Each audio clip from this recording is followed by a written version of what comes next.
अस्सलाम वालेकुम जी, मैं मुख्तार हसन हूँ। इस time supreme court of Pakistan के अंदर मौजूद हैं। इमरान खान साहब की रिपोर्ट के हवाले से जो कल जमा कराई गई थी, आज जो है वो रिपोर्ट शाया हो चुकी है। वो रिपोर्ट मंजर आम पर आ चुकी है और उसके अंदर तकरीबन 7 से 8 सफ़े हैं जो जिनकी रिपोर्ट है, और 3 घंटे की ये मुलाकात थी। और इस 3 घंटे के अंदर सलमान सफदर साहब को पूरी एक्सेस दी गई है। उन्होंने खान साहब से एक एक चीज़ पूछ के लिख के लेके आए हैं, और क्या सहूलियात हैं जेल के अंदर उनको मुयसर, वो भी सारी जो सहूलियात हैं, जो नहीं दिया जा रहा, जो दिया जा रहा है, वो सारी चीज़ें खान साहब ने बताई हैं। आज सुप्रीम कोर्ट में समाअत हुई और उसके अंदर का जो अहवाल है, और इस रिपोर्ट के हवाले से मेरे साथ मरियम नवाज साहिबा मौजूद हैं।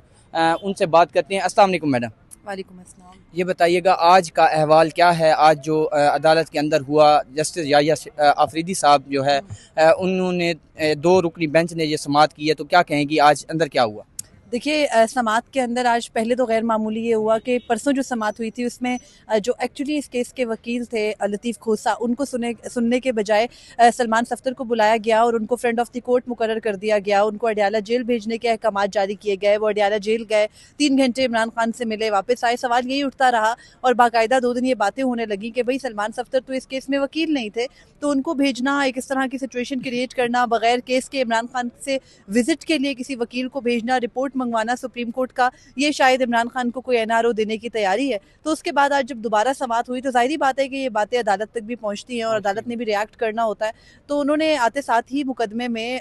जो फ्रेंड ऑफ द कोर्ट थे सलमान सफ्दर, उनको बुलाने के बजाय, अटॉर्नी जनरल को रोस्टम पर बुलाने के बजाय पहले लतीफ़ खोसा को बुलाया और लतीफ़ खोसा से ये कहा कि जिस मुकदमे में आप हमसे ये तमाम तर रिपोर्ट मंगवा रहे हैं या हमने जिसमें ये एक्शन लिया है, वो मुकदमा तो गैर मौसर नहीं हो गया, क्योंकि इमरान खान को सबसे पहले जिस मुकदमे में सज़ा हुई थी और जो इमरान खान की गिरफ्तारी जिस मुकदमे की वजह से हुई थी, वो ये मुकदमा था तोशाखाना फौजदारी केस। तो उन्होंने कहा कि इसमें तो सज़ा हो चुकी है, हाई कोर्ट में अपील पेंडिंग है, तो फिर हमें तो इस मामले में नहीं इंटरफेयर करना चाहिए। तो जब ये सवाल उठा तो उसके बाद जो है वो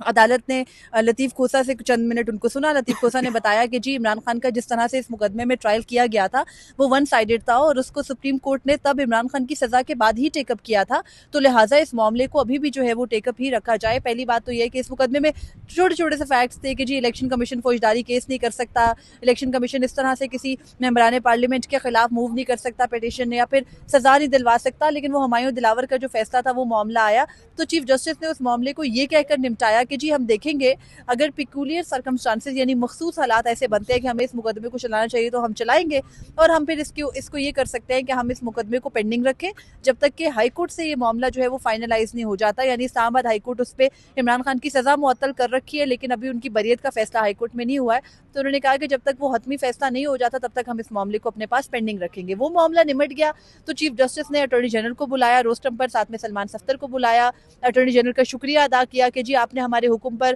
friend of the court Salman Safdar की बाकायदा तौर पर मुलाकात करवाई, उसको फैसिलिटेट किया, उनको जो है वो वहाँ पर सहूलत दी कि वो जाकर इमरान खान से मुलाकात करें। उसके बाद रिपोर्ट पर जो है वो चीफ जस्टिस आ गए और उन्होंने लतीफ़ खोसा ने पहले ये तस्करा किया कि सर आपने हमें रिपोर्ट नहीं दी, रिपोर्ट मेरे पास नहीं है। तो चीफ जस्टिस ने कहा कि ये रिपोर्ट हमारे लिए थी। फिर ये हमें देखना है कि 2 रिपोर्ट्स जमा हुई, एक रिपोर्ट वो जो अटॉर्नी जनरल ने जमा करवाई, दूसरी रिपोर्ट वो जो लतीफ़ खोसा सलमान सफ्दर ने जमा करवाई। तो सलमान सफ्दर की जमा कराई गई रिपोर्ट और अटॉर्नी जनरल की जमा कराई गई रिपोर्ट में चीफ जस्टिस ये कहते हैं कि मुमासलत ये है कि सहूलियात से मुतालिक जो है वो दोनों रिपोर्ट सेम है कि इमरान खान को सिक्योर जगह पर रखा गया है, इमरान खान को सेफ रखा गया है, उनको फैसिलिटेट किया जा रहा है, अंदर उनका ख्याल रखा जाता है, उनको जो जेल के अंदर बाकायदा सहूलियात है वो दी जा रही हैं। लेकिन फिर चीफ जस्टिस ने खुद ही कहा और वो खुद ही डिस्क्लेमर देने लगे जब सलमान सफ्दर जो है वो अपनी जो रिपोर्ट है उसके अंदर अपने जो उन्होंने मशवरे दिए वो पढ़ने लगे, तो चीफ जस्टिस ने कहा कि अब ये वाला हिस्सा जो है ना ये दिलचस्प है, इस हिस्से में गौर करने की ज़रूरत है।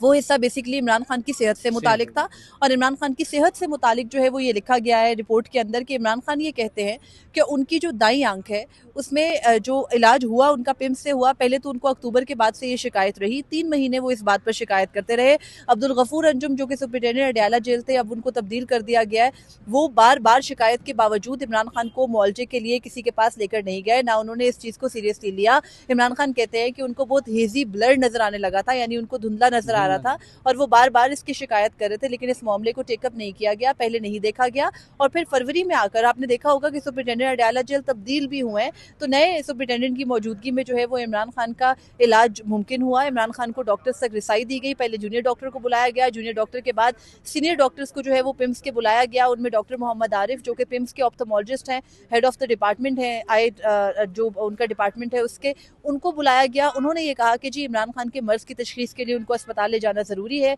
ये अडयाला जेल में मुमकिन नहीं है, क्योंकि आपने खुद भी अगर कभी आई ट्रीटमेंट करवाई हो तो आपने देखा होगा कि उसके लिए मशीनरी नहीं, लाइट भी प्रॉपर रिक्वायर्ड होती है और आंख के लिए अंदर देखने के लिए जो है वो बाकायदा तौर पर बीम्स होती हैं जो अडयाला जेल में जाहिर है कि नहीं हो सकती। फिर उनको वहां से अडयाला जेल से पिम्स अस्पताल ले जाया गया और सलमान सफ्तर ये लिखते हैं अपनी रिपोर्ट के अंदर कि इमरान खान कहते हैं कि उस इलाज के बाद यानी इंजेक्शन लगने के बाद भी उनकी आंख की जो बेनाई है दाएं आंख की, वो सिर्फ 15% बाकी रह गई है। और 15% का मतलब है कि उनकी आंख में मतलब उनको थोड़ा भी नजर नहीं आ रहा, बहुत कम नजर आ रहा है। और उसके अलावा जो रिपोर्ट है उसके अंदर वो ये भी कहते हैं कि जब मैं इमरान खान से बात कर रहा था मुसलसल, तो बात करते हुए भी जो इमरान खान की आंखों में बार बार पानी आ रहा था और उनकी आंखें जो है वो मुसलसल नजर आ रहा था कि वो तकलीफ में हैं। उसके बाद इस मामले को जो है वो चीफ जस्टिस ने टेकअप किया और कहा कि जी देखिए ये संजीदा मामला है, इस पर अदालत को तशवीश है और अदालत इस मामले पर जो है वो कंसर्न अपना शो करती है। इमरान खान को माहिर इमराज चश्म तक बाकायदा तौर पर जो है वो उनके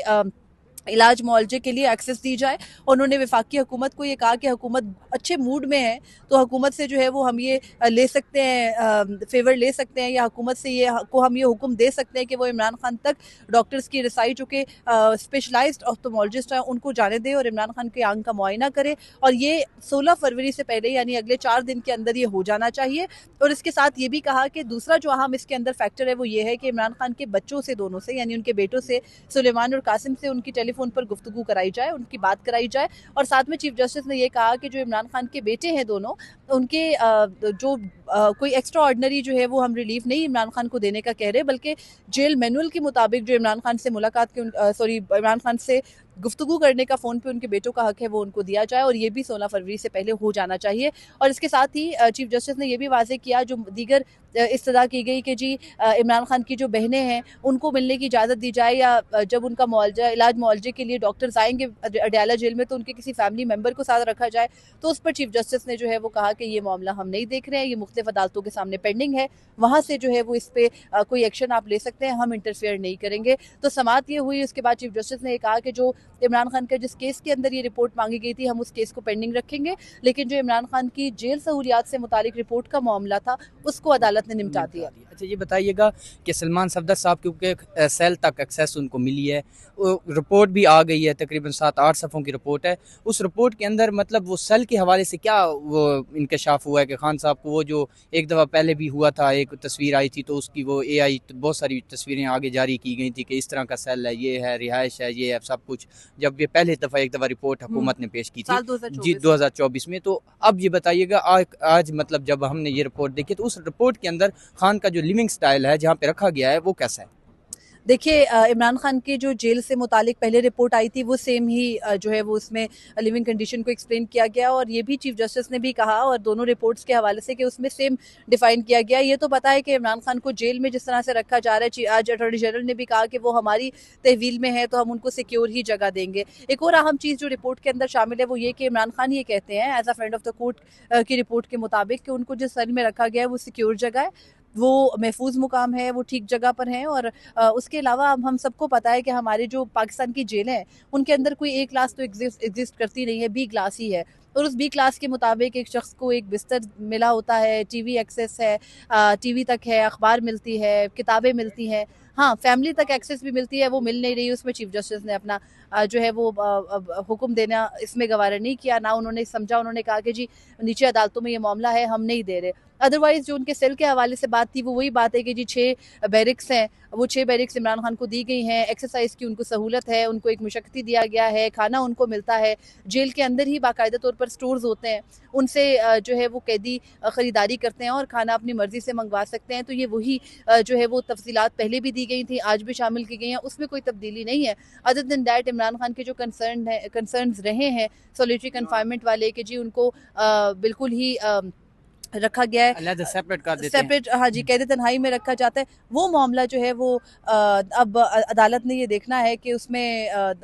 या अदालत ने देख लिया और उस मामले को टेकअप नहीं किया, सुप्रीम कोर्ट को बेहतर नहीं लगा, उन्हें लगा कि इमरान खान ठीक सहूलतों में रह रहे हैं, क्योंकि चीफ जस्टिस ने खुद कहा कि देखे ना जी, फैसिलिटीज़ के हवाले से तो वो खुद कह रहे हैं, इमरान खान का कहा कि वो सेटिस्फाइड हैं, वो मुतमईन हैं, तो उस पर अदालत ने अपना कंसर्न शो नहीं किया। ये दो मामलात है, पिछले 3 दिन से डिस्कशन में थे कि हो सकता है कि फर्स्ट स्टेप ये लिया जाए कि इमरान खान की सेहत को लेकर कंसर्न है तो पहले डॉक्टर से इलाज हो, और फिर आपको पता है कि जो इमरान खान का CRVO का इशू है जी जी। उसके अंदर उनको 2 मजीद स्टेप्स के लिए, 2 मजीद जो है वो जो इसके अंदर इंजेक्शंस स्टेप्स कहते हैं, हैं। इंजेक्शंस हैं या प्रोसीजर्स हैं, उनके लिए अस्पताल ले जाना पड़ेगा। तो तब तक अब ये देखना है कि डॉक्टर्स जाकर इलाज के बाद क्या कहते हैं, क्या मौक़िफ़ रखते हैं, गवर्नमेंट के लिए ये चीज़ कंसर्निंग है या नहीं। क्योंकि एक बात सबको पता है कि इमरान खान की सेहत को लेकर या किसी भी किस्म के लॉस को लेकर ये हुकूमत अपने ऊपर बर्डन लेना नहीं चाहती। हाँ, उनको कैद में रखना इन्हें मकसूद ज़रूर है, लेकिन नुकसान सर पे उठाने का या उस बोझ को बर्दाश्त करने की सकत इनमें नहीं है। तो अब ये देखना है कि डॉक्टर्स एक दफ़ा मिलकर आ जाएंगे, ये फर्स्ट स्टेप है इमरान खान की तरफ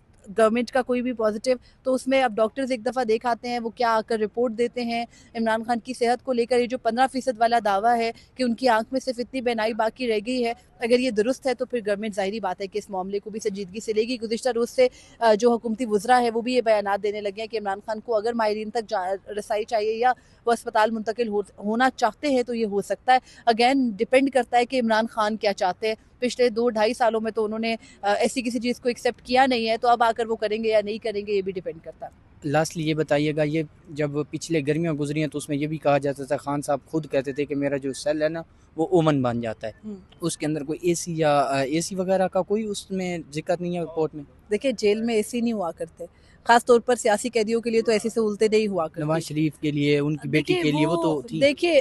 वो सारी सहूलियात उनके लिए थी, वो वक्त और था, अब वक्त और है। नवाज शरीफ या उनकी बेटी एक मौक़िफ़ रखते थे, लेकिन इतने प्रिंसिपल या इतने सख्त जो या उस नहज पर नहीं पहुंच गए थे जहां इमरान खान पहुंच गए हैं। इमरान खान का ये बात दुरुस्त है कि जहां हम सबको पता है कि रावलपिंडी में किस किस्म की गर्मी होती है, और ये भी सबको पता है कि वो जो सिंगल फ्लोर्स हैं उनके अंदर क्या सूरत हाल बन जाती है, किस तरह से सेल्स ओवन बन जाते हैं। लेकिन इमरान खान ने 2 साल गुजार लिए हैं। बहुत सारे लोग इस चीज़ को अब ये भी देख रहे हैं कि शायद तीसरा साल उनका वो गर्मियों का सेल में आएगा ही नहीं। तो लेट्स सी क्या होता है। बहुत सारी जगहों पर बहुत PTI को इंगेज किया जा रहा है, वो इंगेजमेंट्स किस तरह से पॉजिटिवली रिफ्लेक्ट होती हैं या आइंदा आने वाले दिनों में क्लियर हो जाएगा। ये तो सबको पता था कि आज ही चीफ जस्टिस ये ऑर्डर नहीं कर देंगे कि इमरान खान को रिहा करो।